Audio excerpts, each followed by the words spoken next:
नमस्कार। मैं I for you channel से आप सभी उन तमाम दर्शकों को नमस्कार करता हूं जो बीपीएससी के द्वारा सामाजिक विज्ञान या इतिहास विषय के द्वारा बीपीएससी एग्ज़ाम देकर नई नियमावली 2023 के तहत शिक्षक बनना चाहते हैं तथा 9वीं कक्षा में पढ़ रहे छात्र जो इतिहास विषय का पहला पाठ पढ़ना चाहते हैं, दोनों के लिए यह 20 प्रश्न का सीरीज़ तैयार किया गया है और दोनों के लिए यह बराबर उपयोगी है। इसमें एक ख़ास बात का ध्यान रखा गया है कि उन प्रश्नों को ना लिया जाए जो अनावश्यक हो। ये वही प्रश्न है एनसीईआरटी के to the point important question है। उम्मीद है एक भी प्रश्न जो विषय से संबंधित पूछे जाएंगे वो इनसे बाहर नहीं होंगे। ये क्लास 9th का सीरीज़ 1 है। इसी तरह क्लास 10th का भी सीरीज़ 20 प्रश्न का सीरीज़ तैयार किया जाएगा। आप इसको देखें। चूँकि यह मात्र 20 प्रश्न का सीरीज़ है तो आप इसे कहीं भी चलते हुए, बैठते हुए, बस पर, सोते हुए अपने मोबाइल को ऑन करके इसको आप देख सकते हैं। यदि आप मेरे चैनल पर पहली बार बने हुए हैं तो सब्सक्राइब ज़रूर करें, क्योंकि क्लास 9th और क्लास 10th तथा अन्य क्लास का एनसीईआरटी मटेरियल आपको बहुत ही छानबीन करके सही आंसर आपके सामने, सटीक आंसर आपके सामने पेश किया जाएगा और आप इसका फ़ायदा बहुत उठा पाएंगे। इसी उम्मीद के साथ चलिए स्टार्ट करते हैं। क्लास 9 का एनसीईआरटी का पहला पाठ भौगोलिक खोजें, जिसका पहला प्रश्न है, भौगोलिक खोजों को प्रारंभ करने वाले देश कौन कौन थे? तो सही जवाब है स्पेन एवं पुर्तगाल। भौगोलिक खोजों को प्रारंभ करने वाले देश कौन कौन थे? तो सही उत्तर है स्पेन एवं पुर्तगाल। दूसरा प्रश्न है, मार्को पोलो कहाँ का यात्री था? इम्पोर्टेंट प्रश्न है। मार्को पोलो एक प्रसिद्ध यात्री था। वो यात्री था पुर्तगाल का, तो इसे आप याद रखें। तीसरा प्रश्न है, वह पुर्तगाली यात्री जिसने विजयनगर साम्राज्य की समृद्धि एवं चीन के शासक कुबलय खां के दरबार का वैभव का वर्णन अपने यात्रा वृत्तांत में किया है? तो सही जवाब है मार्को पोलो। मार्को पोलो एक पुर्तगाली यात्री थे जिसने विजयनगर साम्राज्य की समृद्धि, साथ ही चीन के शासक कुबलय खां के दरबार का वैभव का वर्णन अपने यात्रा वृत्तांत में किया है। आइए चौथा प्रश्न देखते हैं। मध्ययुगीन लोगों को पृथ्वी के बारे में क्या जानकारी थी? मध्ययुगीन लोग पृथ्वी के बारे में क्या जानते थे? तो वे जानते थे कि पृथ्वी चपटी है। मध्ययुगीन लोगों को पृथ्वी के बारे में क्या जानकारी थी? कि पृथ्वी चपटी है। चलिए पांचवा प्रश्न देखते हैं। अटलांटिक महासागर को और किस नाम से जाना जाता है? तो सही जवाब है अंध महासागर। अटलांटिक महासागर या अंध महासागर। चलिए छठा प्रश्न, अटलांटिक या अंध महासागर कहाँ स्थित है? तो ये इसका सही जवाब है, यह महासागर यूरोप तथा अफ्रीकी महाद्वीपों को नई दुनिया के महाद्वीपों से अलग करती है। अटलांटिक या अंध महासागर जो है यूरोप तथा अफ्रीकी महाद्वीपों को नई दुनिया के महाद्वीपों से अलग करती है। कहने का मतलब एक तरफ यूरोप और उसके नीचे अफ्रीका और दूसरी तरफ अमेरिका, उत्तर अमेरिका और दक्षिण अमेरिका, और इसके बीच में जो सागर पड़ता था और अभी पड़ता है अटलांटिक या अंध महासागर। आइए अगला प्रश्न देखते हैं जो बहुत इंपॉर्टेंट प्रश्न है। जेरूसलम का नाम तो आपने सुना ही होगा और इतिहास में इसका काफ़ी महत्व है। तो प्रश्न है, जेरूसलम वर्तमान में कहाँ अवस्थित है? सही आंसर है आधुनिक इजराइल में। इजराइल भी अभी भी इसका महत्व है। यह हमेशा विश्व में चर्चा में बना रहता है यह जगह। तो जेरूसलम वर्तमान में जो है इजराइल में, आधुनिक इजराइल में अवस्थित है। अगला प्रश्न, 8वां प्रश्न, धर्म युद्ध कब तथा किस उद्देश्य से लड़ा गया? तो धर्म युद्ध 11वीं-12वीं शताब्दी में जेरूसलम पर अधिकार के मुद्दे को लेकर लड़ा गया था। तो इसमें एक दो पॉइंट जो है आपको देखना पड़ेगा। ये पूछा जा सकता है कि धर्म युद्ध कब लड़ा गया, तो सही आंसर होगा 11वीं-12वीं शताब्दी में।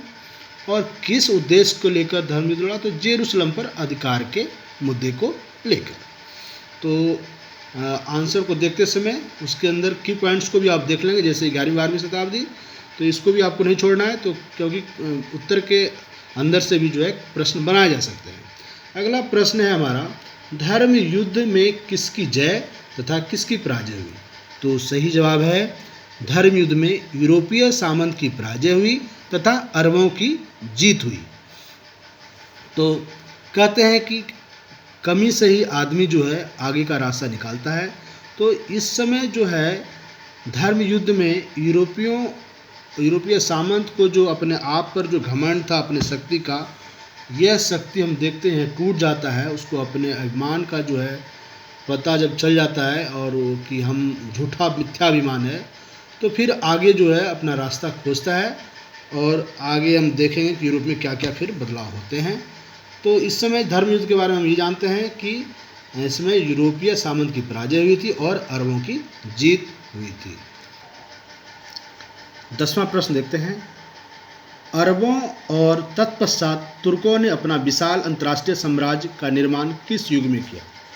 अरबों और तत्पश्चात तुर्कों ने अपना विशाल अंतर्राष्ट्रीय साम्राज्य का निर्माण मध्य युग में किया था। आइए अगला क्वेश्चन देखते हैं। 11वां, 15वीं शताब्दी के 5 दशक पूर्व तक, 15वीं शताब्दी कहने से मेरा मतलब यह हुआ कि 1400 कुछ 1410, 20, 30, 40, 50 जो भी है, तो 15वीं शताब्दी के 5 दशक का मतलब 10 साल का एक दशक, 5 दशक लगभग 50 वर्ष पहले, यानी 1450 ईस्वी के आसपास। इस समय यूरोप और एशिया के मध्य जो है व्यापार जो है किस रास्ते से होता था? तो फेमस रास्ता, इंपॉर्टेंट भी क्वेश्चन, कुस्तुनतुनिया के मार्ग से होता था उस समय। अगला क्वेश्चन देखते हैं कि कुस्तुनतुनिया पर तुर्की आधिपत्य कब हुआ? तो कुस्तुनतुनिया पर तुर्की आधिपत्य 1453 ईस्वी में हुआ था। आइए 13वां प्रश्न देखते हैं, यूरोप वासियों ने कंपास का ज्ञान किससे सीखा? यूरोप वासियों ने कंपास का ज्ञान किससे सीखा? तो सही जवाब है अरबों से। कंपास के बारे में पता है कि यह दिशा सूचक यंत्र है। भौगोलिक ज्ञान के समय दिशा सूचक यंत्र का काफ़ी ये उपयोगी उपकरण था, क्योंकि उस समय जब हवाई मार्ग नहीं था तो जल में ही लोगों को अपनी नाव या जहाज़ से चलना पड़ता था, और जहाज़ भी काफ़ी उत्कृष्ट बहुत अच्छे किस्म के नहीं होते थे। उसमें जो है जान जाने का खतरा हमेशा बना रहता था। लोगों को दिशा के बारे में अच्छी तरह से जानकारी नहीं थी, बहुत सारी हवा के बारे में जानकारी नहीं थी, इसलिए उस समय कंपास का जो है ज्ञान बहुत ज़रूरी था, और यह ज्ञान यूरोप वासियों ने अरबों से सीखा था। आइए 14वां प्रश्न हम देखते हैं, कब से यूरोपीय व्यापारियों के लिए कुस्तुनतुनिया मार्ग से व्यापार मुश्किल हो गया? तो सही उत्तर है 1453 ईस्वी में कुस्तुनतुनिया पर तुर्की के आधिपत्य से जो है व्यापार करना मुश्किल हो गया। क्यों भाई मुश्किल हो गया 1453 ईस्वी में? क्योंकि 1453 ईस्वी में कुस्तुनतुनिया पर तुर्की का आधिपत्य हो गया, अधिकार हो गया। तो उसने जो है टैक्स जो है कर लगाना बहुत ज़्यादा कर दिया। उसमें व्यापार जो है काफ़ी लाभप्रद नहीं रहा, इसीलिए दूसरा रास्ता यूरोप को निकालना था। चलिए अगला प्रश्न देखते हैं कि अक्षांश जानने के उपकरण को क्या कहते हैं? अक्षांश भी उस समय, अक्षांश और देशांतर जो आपको पता है अक्षांश क्या होता है और देशांतर क्या होता है, इसकी चर्चा हम भूगोल में भी विस्तृत रूप से करेंगे। लेकिन अभी जानिए अक्षांश जानने का उपकरण को क्या कहा जाता है? तो एस्ट्रोलॉब कहा जाता है। एस्ट्रोलॉब एक ऐसा उपकरण है जिससे हम अक्षांश के बारे में जानते हैं। अगला प्रश्न है 16वां प्रश्न, हल्के और तेज चाल से चलने वाले जहाज कैरावल किसके द्वारा बनाया गया? तो सही जवाब है पुर्तगालियों द्वारा। हल्के और तेज चाल से चलने वाले जहाज। तो यहाँ पर एक बात और भी देखा जा सकता है, इस तरह से भी क्वेश्चन पूछा जा सकता है कि हल्के और तेज चाल से चलने वाले जहाज को क्या कहा जाता था? तो सही आंसर होगा कैरावल। और किसके द्वारा बनाया गया? तो पुर्तगालियों के द्वारा। चलिए 17वां प्रश्न, दक्षिण अफ्रीका के दक्षिणतम बिंदु अर्थात सदर most point of south Africa, दक्षिण अफ्रीका के दक्षिणतम बिंदु को क्या कहा जाता है? तो सही आंसर होगा उत्तम आशा अंतरिक्ष, और इसको इंग्लिश में बोलते हैं केप ऑफ गुड होप। तो ये 17 प्रश्न जो हुआ। आइए 18वां प्रश्न, बार्थोलोम्यू डियाज कहाँ का व्यापारी था? बार्थोलोम्यू डियाज कहाँ का व्यापारी था? तो सही उत्तर है पुर्तगाल का। और अगला प्रश्न 19वां प्रश्न, कब तथा कौन पुर्तगाली व्यापारी अफ्रीका के पश्चिमी तट होते हुए दक्षिण अफ्रीका के दक्षिणतम बिंदु उत्तम आशा अंतरिक्ष तक पहुंच गया? तो सही उत्तर है 1488 ईस्वी में बार्थोलोम्यू डियाज। इस प्रश्न में भी 2-3 की पॉइंट्स है कि कब तक, तो आंसर होगा 1488 ईस्वी में। कौन? Bartholomew Diaz. कहाँ का रहने वाला था? पुर्तगाल का व्यापारी था। तो अफ्रीका के किस भाग से होते हुए? तो पश्चिमी तट होते हुए। और कहाँ तक पहुँचा? दक्षिण अफ्रीका के दक्षिणतम बिंदु यानी उत्तम आशा अंतरिक्ष। तो इसमें छोटी छोटी बातों को ध्यान रखना है, कई प्रश्न इसमें बन रहे हैं। और अंतिम प्रश्न है, अमेरिका की खोज कब तथा किसके द्वारा की गई? तो सही जवाब है क्रिस्टोफर कोलंबस के द्वारा 1492 ईस्वी में अमेरिका की खोज की गई थी। तो ये रहा 20 प्रश्न का संकलन। ठीक है, हमको लगता है आप बोर नहीं हुए होंगे, हंसी मजाक में इसको आप तैयार कर सकते हैं। और इसी तरह 20 प्रश्न का सेट डेली आपके सामने क्लास 10th का और क्लास 9th का भी दिया जाएगा। तो आप हमसे जुड़े रहें, बिना ज़्यादा मेहनत के, बिना आप बुक के अप टू डेट रहेंगे। एक एक क्वेश्चन आपके सामने प्रस्तुत किया जाएगा और इससे आपको ज़्यादा से ज़्यादा लाभ मिलने वाला है। तो आप मेरे चैनल को देखते रहें और हमें कमेंट बॉक्स में जाकर ज़रूर मेरा गाइडलाइन भी दें। और अगर अच्छा लगे तो वीडियो को लाइक, शेयर, कमेंट और सब्सक्राइब जरूर करें। Thanks for watching.